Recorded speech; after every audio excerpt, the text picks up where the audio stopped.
Dane County, Wisconsin, making history last night when the Board of Supervisors voted to become the first sanctuary for trans and non-binary people.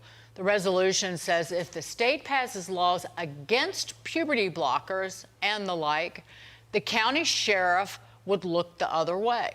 Let's bring in Wisconsin Family Action President Julaine Appling with us. Julaine, good to see you from my home state of Wisconsin and a friend of mine. Julaine, Dane County, home of Madison, Wisconsin, home of the University of Wisconsin, a very liberal county.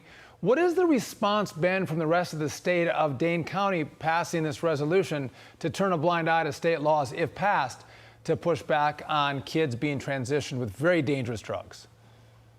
Well, it is. And Sean, thanks for this opportunity. Good to hear from you as well. Look, I'm not sure exactly what the whole state is saying, but I will tell you, I already got news today, and this won't surprise us. It shouldn't surprise anybody anyway. Milwaukee's already got a lookalike resolution in play that they're looking to get passed probably by July. This is exactly what I said would happen. Once Dane County goes down this road, there will be a domino effect. Now, yesterday at the meeting there in Dane County, apparently the room was filled with people who were telling the supervisors, we don't want this. This is dangerous. It violates the religious freedom. It's about parental rights. It's about the well-being of children. And apparently 25 of the 26 supervisors who were there yesterday didn't care. They don't care about the message they're sending. And what's that message? That message is it's okay for children to have their healthy body parts taken out when they're in the process of developing and growing, not understanding the long-term effects of this. This is Madison, Dane County, sending a message to children all across the state, probably around the country. Hey, come to Dane County. We'll take care of you. Law enforcement, should there ever be a law prohibiting medical personnel from doing these kinds of things with minors, we'll take care of you, and we'll just have law enforcement wink at it. Sad, very sad day here in Wisconsin. And the science is not settled on this, regardless of what the trans movement wants people to think here in the United States. You know, what Sean and I say it all the time, no debate, no dissent. The science is settled. But if you look overseas to Europe, they're heading in they were ahead in pursuing these treatments. I use that term loosely, and they're reversing course. Well, they are reversing course because they're beginning to understand this is not healthcare. If you look in the resolution that Dane County passed last night, they say this is healthcare. Taking out a healthy or removing a healthy body part from a healthy minor is not healthcare.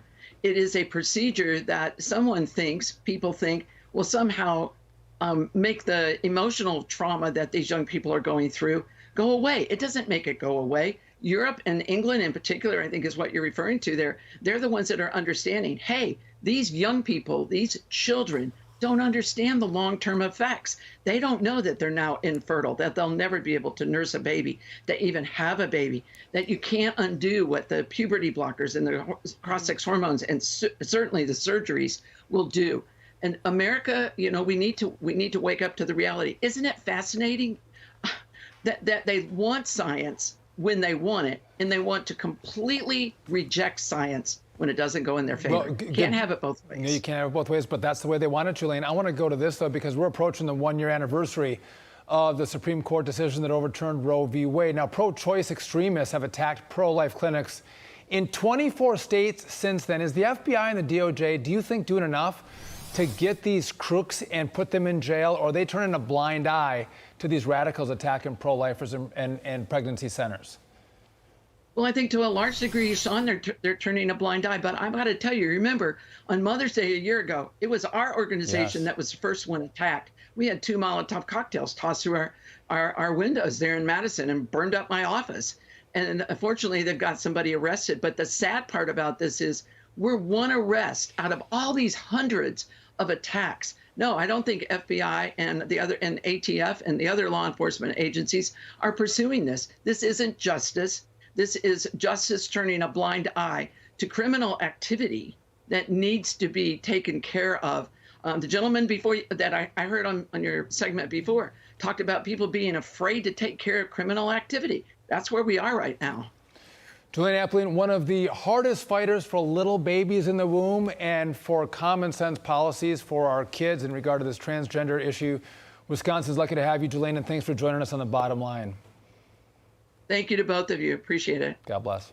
Hi, everyone. I'm Brian Kilmeade. I want you to do me a favor. I want you to click to subscribe to the Fox News YouTube page. This is the only way that I know for sure that you're not going to miss any great commentary, any great news bites, any great interviews coming your way on Fox. You can get it all here on YouTube. So subscribe right now.